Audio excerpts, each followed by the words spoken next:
Yetta, don't worry. I'm just gathering information. That's really good to know. Moving forward with the Dekker Team. Moving forward together with the Dekker Team. We are excited to welcome you to another episode of Life's Inside Track. And I'm Yetta Dekker. And I'm Ken Dekker. And it's where we get to share techniques, thoughts, tips, tools, truths, and some tips that we all need, we all deserve. You, I, everyone, so we can turn our house into home, our families thrive, and we live the best life possible.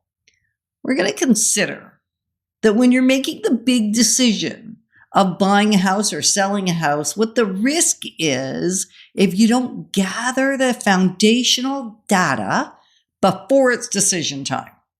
Mm-hmm. And not just the data, but the process, understanding the process and the data. The information, the how real estate works. Like that's a piece of it, right? That's the first foundational piece. And the reason we're doing this show, and super passionate. I just got really loud there a second ago. And I know why I got super loud. I went to see one of our previous clients who ended up, through a series of circumstances, choosing to work with another realtor between our last experience and this experience. Yeah, it was a separation, a divorce, right? And we helped sell the matrimonial home. Yeah. And this gentleman went off on his own to look for somewhere else to live, right? Sort of. Yeah. Anyway, we're not going to give away the details. We're not going to give away the data. Bottom line was our relationship was well and it was intact. And everything was right in our world with him.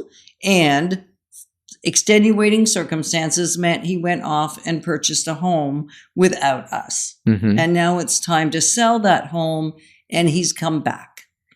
And the reason my heart broke is because he was beyond frustrated because he didn't understand that when he bought that house that he bought it from the listing realtor, and he didn't understand that he was not being represented, that he was not being cared for, that the agent had become a mediator rather than a negotiator. Yeah, so he actually thought it would be to his advantage, right, to buy the house through the listing agent.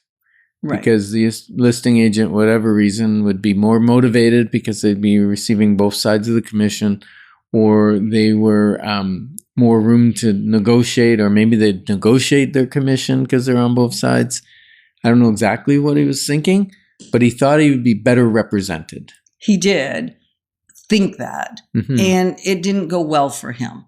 And the story doesn't matter, and nobody did anything wrong. I think that's the thing that's interesting, is nobody really did anything wrong. It was just in the middle of making that big decision of buying the house, even though he was given the proper disclosures, the agent explained that he, maybe not in the language I just used, because when I shared the mediator piece, it was like new news to him, right? And when he sold his house, we had gone through the explanation and I'd already shared that, but he never found himself in a multiple representation scenario, so it never became real.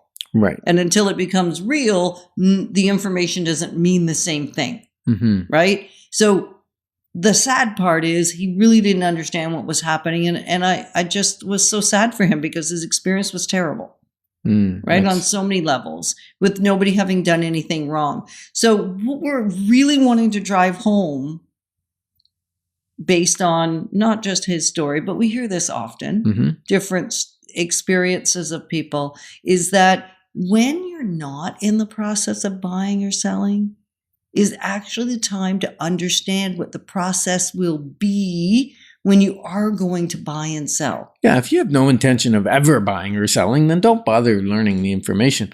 But if you're thinking, oh, maybe a year from now, or maybe 2 years from now, even I'm going to buy, or 4 years from now, it doesn't matter. If you're thinking you're going to buy or sell, then it's important that you start to learn the process and understand how real estate works. Now, the advantage now to when that gentleman bought was there's a heavier disclosure requirement for realtors. There's a 12-page document, which RICO has produced to explain agency and who's RICO representing is the Real whom. Estate Council of Ontario. Right. They're our governing body. We throw acronyms around like We it's do. nobody's business. Don't we? And it is nobody's business except ours, so it doesn't make sense to anybody. So the Real Estate Council of Ontario created a document, and we've offered it before on this show. We're offering it again. And in fact, what we're going to do this time is do one step further. We're going to invite you to a workshop online where we actually dissect and break down what the form means. Mm-hmm. Because even when you read the form, even when you're given the disclosures, even though when you sign it, it doesn't come to life either until you have a conversation about it or when it's now applicable. So it's not that it's all going to land perfect for you just because you gather the information early before you need it.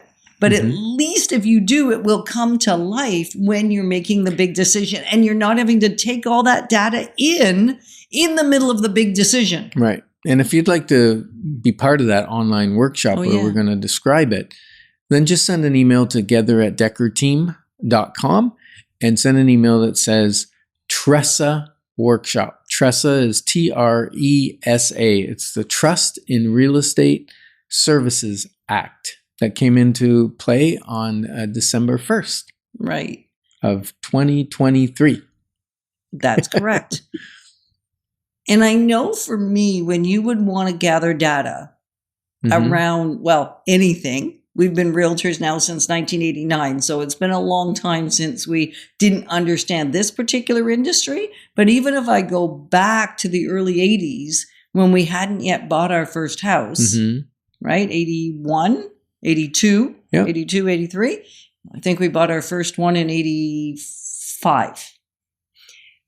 When you wanted to go learn information and gather data, I would be reluctant for you to go get it because I thought that you were going to force me to make a decision when I wasn't ready to do that thing, which was buy a house. To buy a house or start a business or whatever it was, because I believe in researching before I move ahead with something. And then the other thing that happened for you, I think, is when I researched and then I decided not to go ahead and do it, like I was thinking at one time to open a car dealership, then I did the research on what it takes to license it, what the zoning requirements are for where you can have it and all those things. And then I decided, nope, that's not for me.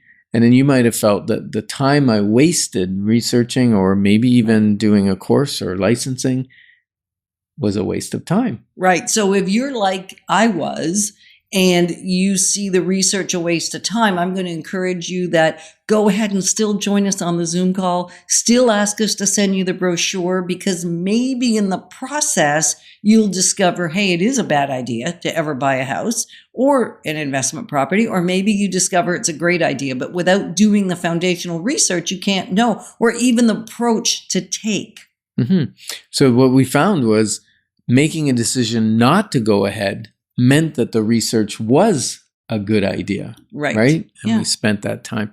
And sometimes if you don't have the information in advance, you may be paralyzed and not make the right decision when an opportunity comes in front of you. Like a good decision to act. Right. So even if your next real estate decision to buy, sell, or invest is not on the near horizon, you still may want to connect with us at together@dekkerteam.com because we're honored to be positioning you to build wealth wisely because it's about much more than just the money.